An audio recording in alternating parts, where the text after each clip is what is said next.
నమస్కారం V9 Telugu news కి స్వాగతం. నా పేరు సుమలత. నవాబ్పేట్ మండల్ ఇప్పటూర్ గ్రామంలో మధ్యాహ్నం కురిసిన భారీ వర్షానికి ఎదురుగాలులకు పలు చోట్ల విద్యుత్ స్తంభాలు కూలిపడడంతో పాటు పెద్ద పెద్ద చెట్లు విరిగి ట్రాక్టర్లపై బైకులపై పడడం జరిగింది. ఇంతేకాకుండా ఫాస్ట్ ఫుడ్ సెంటర్ల రేకుల షెడ్డులు మరియు ఇంటిపై కప్పిన రేకుల కప్పులు ఓడిపోయి ఎదురుగాలులకు కొట్టుకుపోయి చెట్టులపై పడడం జరిగింది. పేద రైతులు వాళ్ళ వాహనాలు ధ్వంసమయ్యాయని నష్టపోయామని తెలియజేస్తున్నారు.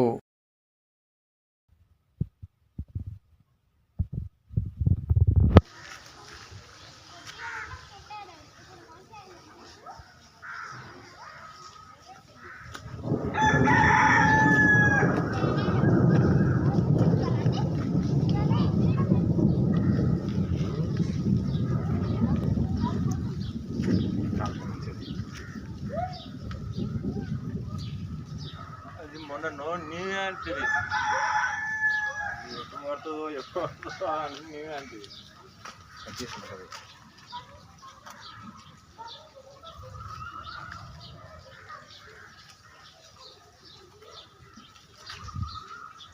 ఉడలేదనా డాడీ ఎమ్మ తీసేయాలి లేకపోతే ఓకేనా ఇట్లా పెట్టి ఫైన్ పెట్టు. ఏం జరిగిందమ్మా మీకు? బాగా వర్షం పడి మొత్తం ఇల్లు అంతా నాని ఇక బియ్యం అని నాన్నయ్యి రేకులు కొట్టుకుపోయినాయి మా ఇంట్లో. నేను ఇక ఇక్కడ ఉండడానికి ఈడ ఇది లేక ఇబ్బంది అవుతుంది. బియ్యం కూడా ఖరాబ్ అయినా బియ్యం ఖరాబ్ అయినా బియ్యం గింజలన్నీ బియ్యం ఇట్లా ఖరాబ్ అయినాయి. పిల్లలు వండుకొని కూడా జాగలేదు. ఇప్పుడు రేకులు మొత్తం లేచిపోయినాయి.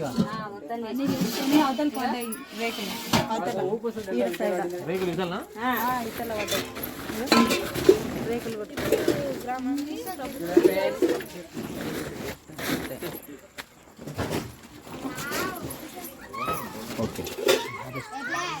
మరిన్ని తాజా వార్తల విశేషాల కోసం మా ఛానల్ ని సబ్స్క్రైబ్ చేసుకోండి. ధన్యవాదములు.